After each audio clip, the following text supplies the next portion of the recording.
नमस्कार छात्रों, आज हम 8th क्लास की हिंदी बसंत पुस्तक के पहले चैप्टर ध्वनि का भावार्थ यहाँ पर सुनेंगे, समझेंगे।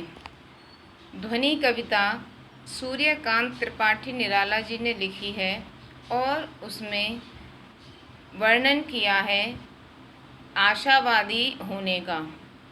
तो कवि कह रहा है, अभी ना होगा मेरा अंत, अभी अभी ही तो आया है मेरे वन में मृदुल बसंत, अभी ना होगा मेरा अंत। यहाँ पर कवि कह रहा है कि मैं आशावादी हूँ और मेरा अंत अभी नहीं होगा, क्योंकि मेरे जीवन रूपी वन में अभी अभी बसंत का आगमन हुआ है। तो इससे मुझे आशा है कि नई आशा, जो नई किरणें हैं आशा की, ये हैं कि अभी मेरा अंत नहीं होगा। हरे हरे ये पात, डालियाँ कलियाँ कोमल गात। कवि कह रहा है कि अभी मेरे जीवन में ये हरे हरे पात यानी पत्ते, जीवन रूपी वन में हरे हरे पत्ते अभी आए हैं, नई डालियाँ आई हैं, नई कलियाँ आई हैं और वो कोमल शरीर वाले हैं। नए डालियाँ और जो कलियाँ हैं उनके कैसे हैं शरीर? कोमल हैं। गात माने शरीर। मैं ही अपना स्वपन मृदुल कर, फेरूंगा निद्रित कलियों पर, जगह एक प्रत्यूष मनोहर।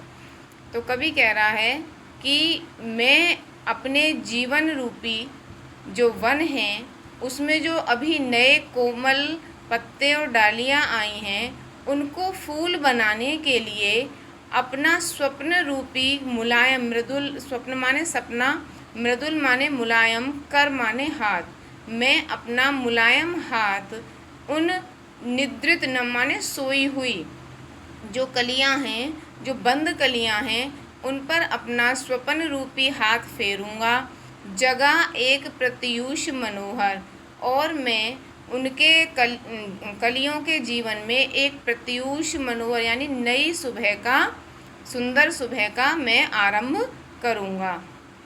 पुष्प पुष्प से तंद्रालस लालसा खींच लूँगा मैं।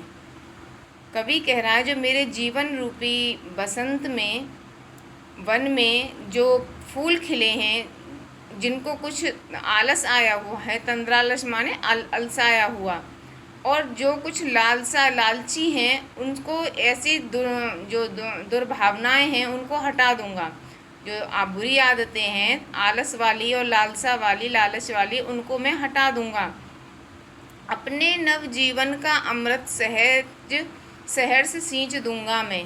कवि कह रहा है कि उन फूलों में मैं अपने जो नया जीवन मुझे प्राप्त हुआ है उनका जो अमृत है, उनको हर्ष के साथ, खुशी के साथ मैं उन फूलों में सींच दूंगा। द्वार दिखा दूंगा फिर उनको, है मेरे वे जहाँ अनंत, अभी न होगा मेरा अंत। फिर कवि कह रहा है कि ऐसे लोगों को उनकी बुरी आदतों को छुड़ाकर, उनसे हटाकर, उनको मैं ऐसा दरवाज़ा दिखाऊंगा, ऐसा द्वार दिखाऊंगा कि जहाँ पर वो अनंत काल तक याद किए जाएंगे। है मेरे वे जहाँ अनंत, अनंत अनंत काल तक, जिसका कोई अंत ना हो, बहुत लंबे समय तक उनको याद किया जाएगा। और अगर मैं ऐसा करूँगा तो मेरा अंत नहीं होगा, क्योंकि मैं उन लोगों के माध्यम से इस संसार में जीवित रहूँगा। ये जो है आशावादी कवि की कविता है।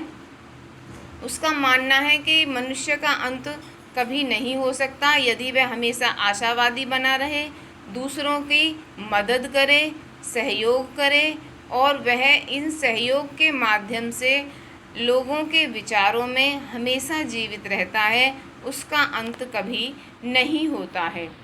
इस तरह से ये